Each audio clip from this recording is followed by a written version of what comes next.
வணக்கம்.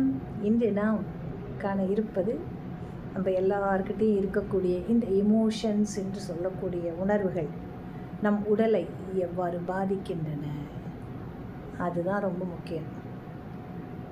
இப்போல்லாம் பார்த்தா இந்த பொடி இருக்குது பார்த்தீங்களா, பொடி சும்மா பேச தெரியாமல் ஸ்கூலுக்கு போகாமல் தொக்குட்டியோண்டு 2 எல்லாம் டென்ஷன், ஸ்ட்ரெஸ்ஸு. ஏன்னா அந்த வார்த்தைகளை நாம் சொல்லி பழகுவதால் அதுக்கு அர்த்தமே தெரியாமல் எனக்கு டென்ஷனாக இருக்குது, எனக்கு டயர்டாக இருக்குது, அதுக்கு என்ன மீனிங்னே தெரியாது, அது சொல்லுது. அப்போ நம்ம எந்த அளவுக்கு அந்த குழந்தைகளை அப்படியே இந்த நல்ல சொற்களை சொல்லி வளர்த்து வருகிறோம்னு பாருங்கள்.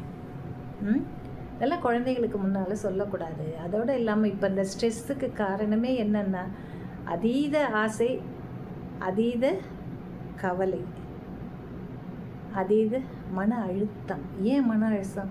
நிறைய சம்பாதிக்கணும், நான் இந்த வேலைக்கு போயிட்டேன் அப்படின்னு போகிறீங்க இல்லையா? சிஸ்டம் சார்ந்து அந்த சிஸ்டத்தோடையே உட்காந்து உங்களுடைய மனமும் உடலும் சோர்வடைந்து அந்த அழுத்தமானது மன அழுத்தமாகவும் மாறிவிடுகிறது. கொஞ்சம் மீண்டு வாங்க இல்லையா? இப்போ எப்படியெல்லாம் நம்ம பாதிக்கப்படுறோம் நம்மளுடைய எண்ணங்களால், அதை பார்ப்போம் இல்லையா? நம்ம எல்லாத்துக்கும் கோபம் வரும், சுருக்குன்னு கோபம் வரும். ஒரு வார்த்தை யாரும் சொல்லிடக்கூடாது, அப்படி சொல்லிட்டா கோபம் வரும். அந்த கோபமானது தொடர்ந்து வந்துக்கிட்டே இருக்குன்னு வைங்களேன், நம்முடைய உடல் உறுப்பின் கல்லீரல் பாதிக்கப்படும். கோபம்னா என்ன பாதிக்கப்படுது? கல்லீரல் பாதிக்கப்படுகிறது. அதே மாதிரி மிகுந்த சோகம், துக்கம், எதை எடுத்தாலும் அப்படியே ஆழ் மனசுக்கு கொண்டு போய் வச்சுக்கிறது. அப்படி கொண்டு போய் வச்சுக்கிட்டோம்னா அதனால் பாதிக்கப்படக்கூடியது நமது நுரையீரல்.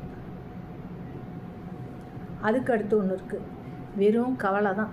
நல்லா இருந்தாலும் கவலைப்படுவோம், நல்லா இல்லாட்டியும் கவலைப்படுவோம், இருந்தாலும் கவலைப்படுவோம், இல்லாட்டியும் கவலைப்படுவோம். அந்த கவலைகளை மனதிற்குள் அடுக்கி போட்டு வச்சுக்கிட்டே இருந்தோம்னா வயிறு பாதிக்கப்படும். அல்சர், வயிறு பாதிக்கப்பட்டுவிடும். மன அழுத்தம், அதாவது எதையும் வெளியில் சொல்கிறதில்ல, அந்த ஸ்ட்ரெஸ்ன்னு சொல்கிறது. மன அழுத்தத்தை அப்படியே போட்டு உள்ளுக்குள்ளே வச்சுக்கிறது. ப்ராஜெக்ட் முடிக்கணும் தெரியும், அந்த வேலை தெரிஞ்சு தான் அந்த ஸ்ட்ரெஸ் தெரிஞ்சு அந்த வேலைக்கே போகிறோம். நம்ம சம்பளம் வாங்கணும் அப்படின்னு, அதிக பணம் ஈட்டுதல் அப்படிங்கிறது தான் நம்மளுடைய குறிக்கோளாக இருக்கிறது. அந்த அழுத்தம் இருக்குங்கிறத தெரிஞ்சுக்கிட்டு போகிறோம். அப்புறம் திருப்பி எதுக்கு அந்த அழுத்தத்தை எடுத்துக்கிறேன், இதுதான் என் வேலைங்கும்போது அதை இயல்பாக எடுத்துக்கொள்ள பழகிக்கொள்ளுங்கள். அந்த மன அழுத்தம் இருக்கும் பொழுது நமக்கு எங்கெங்கெல்லாம் பாதிப்பு வருது தெரியுமா? முதல்ல இதயம் பாதிக்கப்படுகிறது, மூளை பாதிக்கப்படுகிறது. ஸ்ட்ரெஸ்ஸுன்னு என்ன தலையை பிடிச்சிக்கணும்.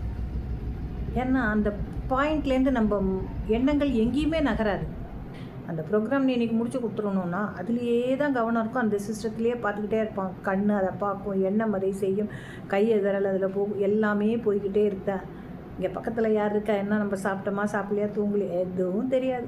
மெஷினாக நம்மளும் உட்காந்துட்டு இருப்போம். அதனால் பாதிக்கப்படக்கூடியது நமது மூளையும் இதயமும் ஆகும். இதை ஒன்று தெரிஞ்சுக்கோங்க. இன்னொன்று பயம், எதுக்கெடுத்தாலும் பயம். நீங்கள் முடிக்கலன்னா என்னுடைய குரூப் லீடர் திட்டுவான், இந்த ப்ரோக்ராம் முடிக்க என்ன உசுராக போயிடும், ஒன்றும் போவார், திட்டினா திட்டிட்டு போகிறான், முடிக்க முடிஞ்சால் தான் முடிக்கலாம். அப்போ என்ன பண்ணுவோம்? இந்த பய உணர்வு என்ன பண்ணணும்னா ரொம்ப பதட்டப்படுவாங்க சில பேர். இன்றைக்கி சாயங்காலத்துக்குள்ளே முடிச்சு கொடுக்கலன்னா என்னோடய சீனியர் திட்டுவாங்க, அப்படியே நடுவோம். எதுக்கு பயப்படுற? சீனியர் முன்ன மாதிரி மனுஷன் தான், அதனால் பயப்படாது. அப்படி பயந்தோன்னா சிறுநீரகங்கள் பாதிக்கப்படும்.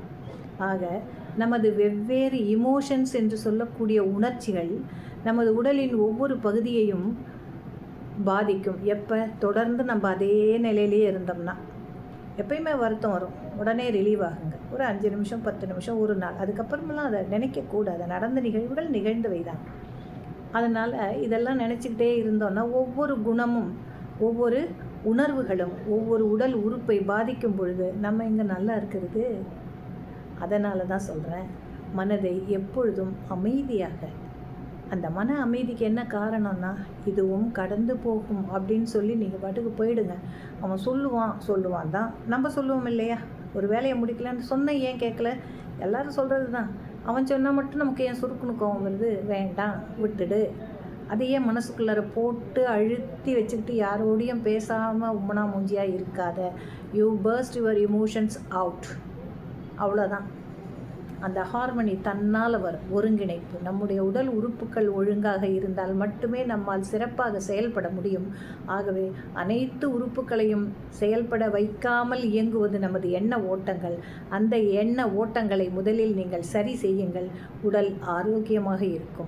உங்கள் ஆரோக்கியம் எனக்கு மிகவும் விருப்பம். நன்றி. நாளை அடுத்த பதிவில் நாம் மீண்டும் சந்திக்கலாம்.